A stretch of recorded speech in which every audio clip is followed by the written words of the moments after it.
시청자 여러분 안녕하십니까? 오늘 6월 30일 금요일 주말입니다. 스앤스마일 라이브 생방송 하도록 하겠습니다. 자, 오늘은 저녁에 강연이 있습니다. 그래서 다 통보 받았을 걸로 봅니다. 그래서 지금 강연장도 내놓고 어디다라고 말하지 못하고 개별적으로 통보하고 이렇게 가는 게 우리 현실입니다. 그렇지만은 오늘 많은 분들이 참여 신청을 해서요 강연이 잘 될 거라고 생각을 합니다. 여러 가지로 많은 지지를 보내줘서 감사합니다. 자, 1인 시 좀 현황 보겠습니다. 자, 어제 비가 굉장히 왔죠. 그런 와중에 우산을 쓰고 저렇게 1인 시위를 쭉 하셨습니다. 자, 빗속에서요. 참 독하다 했겠어요. 그죠? 우산 우비 입고 그렇게 시위를 했습니다.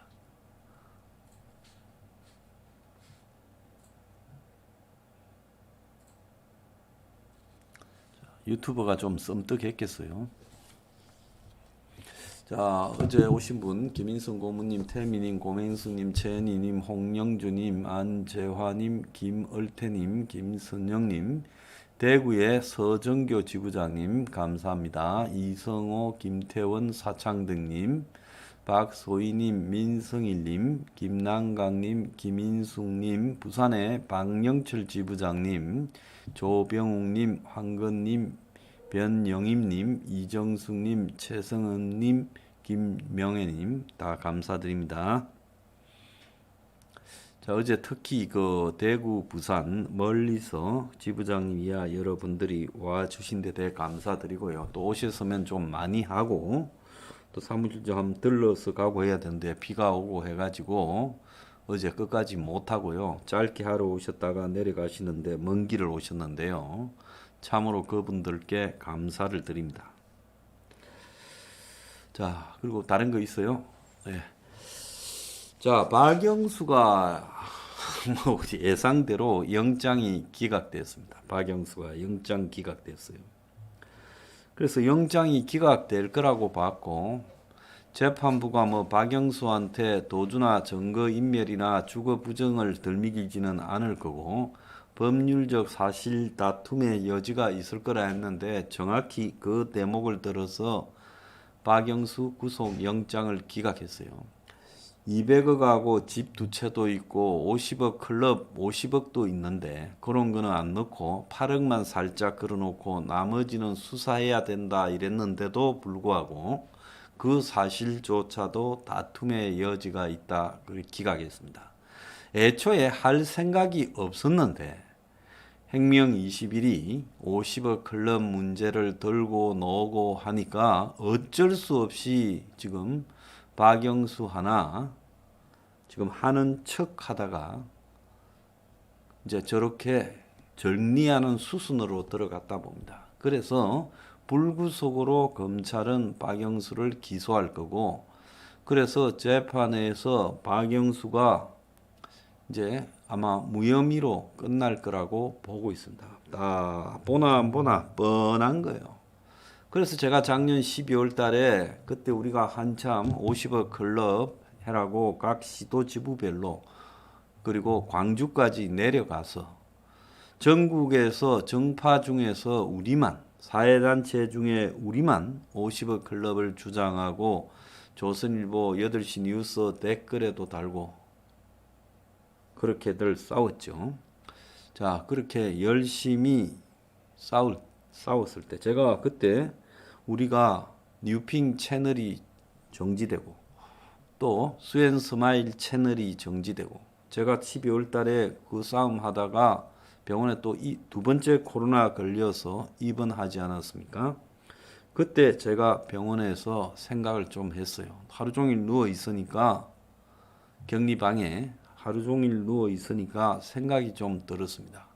그때 든 생각이 뭔가 하면 절대 안 하는 일에 행명 20일이 거기 말려들어서 그걸 계속 물고 늘어지면 아마 우리만 고갈될 거다. 그게 적들의 전략이다라고 판단이 들었습니다. 그래서 제가 갔다 온 뒤에 댓글 달지 마시라. 50억 클럽. 그리고 집회나 시위를 할 필요도 없다. 우리는 한국에서 우리가 할 수 있는 일은 다 했다. 자, 그래서 수사는 할 거다. 자, 그만큼 했으면 그 다음에 우리가 안 되는 일에 우리의 모든 열정을 소모시키고 이 고갈시킬 필요가 없다라고 결정을 제가 내렸죠. 자, 결국은 이건 하는 척만 했지 안 되지 않습니까? 그래서 우리가 그 대도무문이라고 있습니다. Y에서는 큰 길에는 문이 없다라고 자신의 호방함을 가시했지만 그게 큰 길도자가 아니라 도둑놈 도자라고 하면 큰 도둑놈은 문이 없다. 교도소 문도 없어요. 큰 도둑놈은 교도소 문이 없는 겁니다. 그래서 작은 도둑에게나 교도소에 문이 있지 큰 도둑에게는 교도소 문도 없다는 겁니다. 그래서 이 법이요 굉장히 웃긴다는 겁니다. 저렇게 해먹으면 저 사람이 저기만 등장한 게 아니잖아요. 어디에 등장했습니까? 가짜 수산업자 기회 때도 등장했고 또 나덕현이 주가 조작에도 등장했습니다. 저 사람이 맹색이 그야말로 지검장급으로 검찰 옷을 벗고 그리고는 그 다음에 우리은행 이사회 의장을 했잖아요. 그 다음에 저 사람이 박근혜 국정농단 특검을 했잖아요. 금융사의 의장을 하고 박근혜 특검을 하고 그런 사회적 지위를 거치면서 살아온 꼬라지 안 보세요. 김만배 일당을 지 사무실에 불러다가 우리가 지분 투자할까? 아니다. 우리가 1,500억을 대출해 주겠다고 대출 의향서를 끊어줄게. 내한테는 200억 해줄래. 내 딸은 50억 클럽으로 내 딸은 이 50억 클럽을 월급 외에 별도로 세금 빼고 한 25억 정도를 맞춰서 주라. 곽상도 아들도 그러고. 그런 사람 아닙니까? 그런데 그런 사람에게 법적 다툼의 여지가 있다고 하는 판사들이나 21개월을 수사하고도 박영수의 200억 그 상가 주는 거, 단독주택 두 채 주는 거를 조사를 안 했고 딸이 받아간 25억이 뭔지에 대한 그 실체도 조사를 안 했다. 뭔 조사를 했습니까? 그러면서 법치를 운운합니까? 그래서 법은 공평하게 그 사람의 직위와 재산 유무를 떠나서 공평하게 적용되어진다라는 건 거짓말이죠. 법은 약자에게만 가차없이 적용되어지고 강자에게는 법은 통하지 않습니다. 그러면 법이라는 것은 뭡니까? 약자들을 다스리기 위한 용도로만 사용되는 거다. 그래서 약자들 겁주고 약자들을 통제하기 위해 법이 있는 것이다. 우리가요 행명 20일이 거리에서 사회개혁을 주장하다가 저부터도 지금 벌금 70만 원 2심에 지금 계류 중에 있고 지금 또 한 분은 1인 시위하다가 시비 걸려서 벌금 받았고 부산에서는 또 집회하다가 차량 잘못 주차했다고 100만 원 때렸습니다. 우리 당에 지금 이 피해가 속출했어요. 근데 우리한테는 아무것도 아닌 우리 자신의 이익이 아니라 사회적 공익을 위한 공동체의 이익을 위한 그런 명분 있는 일에 나섰다고 우리에게 가차없이 법률을 때리잖아요. 벌금을 때리고 있지 않습니까? 그런데 저 진짜 의도적 도둑놈에게는 영장도 기각시켜 재판도 무죄 나올 겁니다. 그러니까 법은 약자들을 통제하기 위한 도구다. 권력에 달라들지 말고 정치인에게 달라들지 말고 기득권에 달라들지 마라고 하는 것이 이 법이 있는 거 아니겠습니까? 법의 존재 목적이요. 그러면 우리는 노예고 저들은 귀족입니까? 법은 노예들한테만 적용되어지고 귀족들은 법을 통해서 노예들을 그냥 다스리는 겁니까? 제가 여러분들이 우리가 살고 있는 이 사회 시스템 체제에 대해서 정확하게 이해하라는 거예요. 당신들이 민주주의에 살고 있다고 생각하면 큰 오산이다. 민주주의의 명목을 띠고 있는 가짜 민주주의 사회에서 살고 있다는 거예요. 그래서 소수의 기득권만을 위해서 나머지 노예들을 부려먹는 가짜 노예 사회에 살고 있다는 겁니다.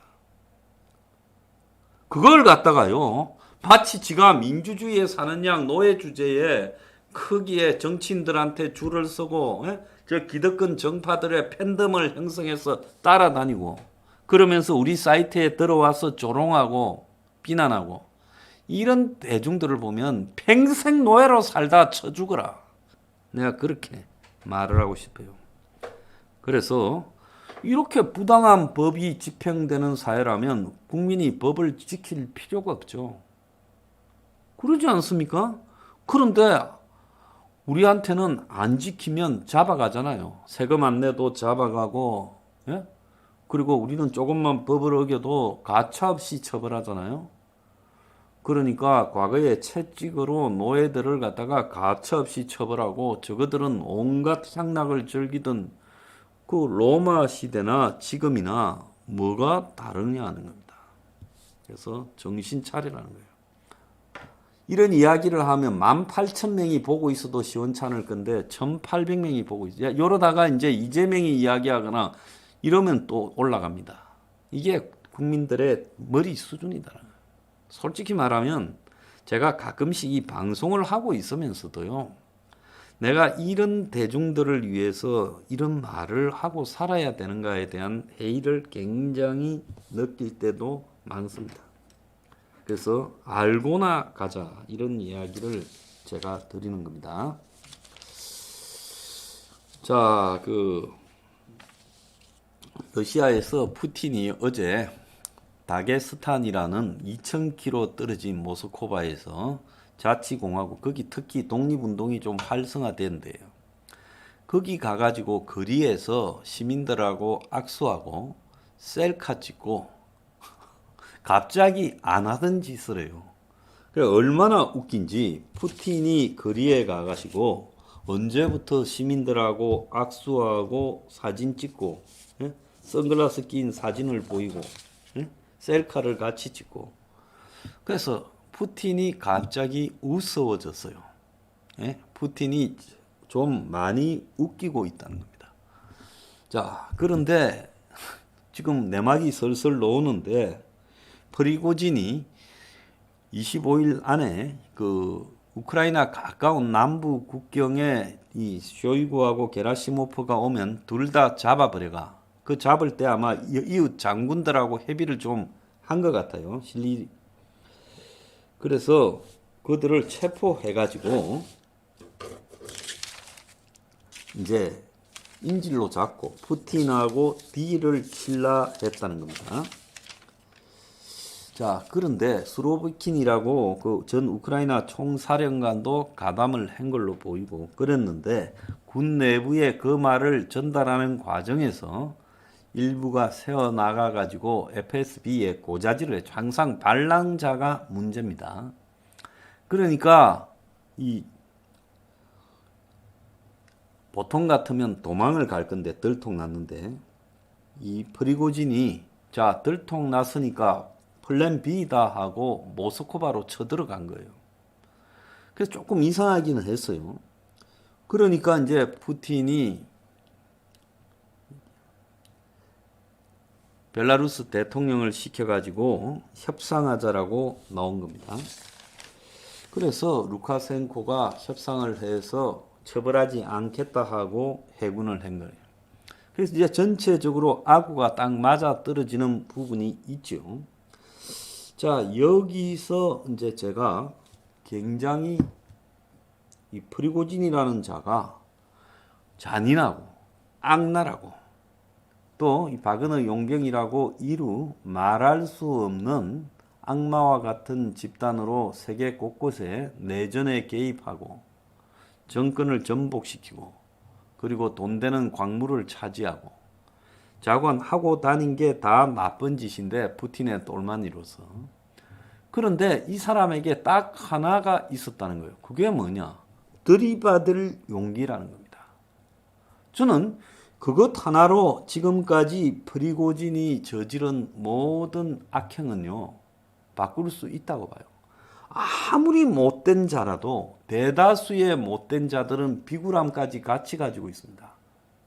그래서 푸틴이 어떤 짓을 해도 푸틴 비를 맞추면서 비난을 안 하는데 이 사람은 우크라이나 전에 투입됐다가 자기 부대를 그냥 없애버리려고 우크라이나하고 싸워서 다 죽으라고 내버려두는 이 쇼이구나 게라시모프 등을 상대로 비난하기 시작했고 목을 잘라라 했고 러시아의 군의 부패를 말했고 또 부잣집 자식이나 권력 있는 자식은 군대 안 하고 내가 죄수들이나 모집해서 온다고 했고 그래서 이런 애초에 거짓말 전쟁을 일으켰다고 했고 그래서 자기 부대를 해체하니까 쿠데타를 일으켜서 최고 군의 핵심 두 사람을 체포하려 하다가 안 되니까 모스크바로 쳐들어가는 것까지 했다는 거예요. 그래서 사람이 이런 정도의 자기 각성만 있으면요 악인이라도 그건 됐다는 겁니다. 그러잖아요. 내가 프리고진의 좋은 사람이라거나 저게 뭐 잘했다는 게 절대 아니에요. 저 사람이 살아온 건 대부분 잘못됐고 썩은 사람이죠. 그런데 썩은 사람이 마지막 한 번은 최소한 인간으로서 자기의 존재 가치를 보였다는 거예요. 그리고 그렇게 보인 자신의 인간으로서 존재 가치가 러시아의 나비 효과를 가져와서 푸틴을 개망신시켜버리고 푸틴의 철근 통치 시스템에 균열을 냈고 그 금이 지금 점점 번져가고 그 뒤부터 푸틴이 군대를 모아놓고 확 죽여버리려고 했다라고 피 안 흘리려고 내가 참았지 저놈 아유 깜도 안 되는 놈 이런 소리하고 저놈이 2조 5천억을 가져갔다라고 하고 수사하라 하고 선글라스를 켜고 폼 잡고 그 다음에 셀카를 찍고 악수하고 다녀도 푸틴이 이미 찌질해져 버리고 지금부터 하면 할수록 모든 행동들이 우스꽝스러워지는 거예요. 그래서 한번 웃기는 남자가 돼버렸다는 겁니다. 푸틴이. 이제는 만회할 길이 없어요. 이제 러시아를 지지해온 독재자들 많죠. 전부 다 푸틴에 대해서 저거 오래 못 간다고 결론 내립니다. 그래서 이제 두 번째, 세 번째는 누가 프리고진을 이어서 푸틴을 흔들 건가는 시간 문제라는 거예요. 저게 이제 숙청하고요. 누가 내통했는가 잡아내고 죽이고 잔인하게 별짓 다 하고 있겠죠. 앞으로 할 겁니다. 그 과정에서요. 이제 푸틴의 그런 행동이 불안을 야기하면서 아마 러시아의 지배체제에 거대한 구멍을 낼 거라고. 그건 시간 문제예요. 그래서 저거는 끝이 났다는 거예요. 당장 러시아의 여론조사가 최초로 우크라이나 전쟁의 평화로서 협상 짓고 끝내자고 하는 게 절반이 넘었다. 53%. 이건 프리고진의 효과라는 겁니다. 한편으로 한국에서 푸틴을 찬양하고 푸틴 패거리들 지지하고 우크라이나 전쟁에서 러시아를 지지하는 것들 들어서요. 내가 앞으로 너희들 그냥 안 둔다 내 이야기를 합니다. 트럼프 찬양하는 것들도 그냥 안 둔다. 내가 다 폭로할 거예요. 자, 오늘 한국 언론에 보면 서울 삼성동 코엑스에서 글로벌 팩트 10이라는 이 컨퍼런스가 열렸는데 거기에서 해외 기자들이 나와가지고 푸틴의 트롤 부대라고 부르는 온라인산 선동 공작을 하는 조직이 나토가 우크라이나 전쟁을 일으켰다고 세뇌시키고 있다는 거예요.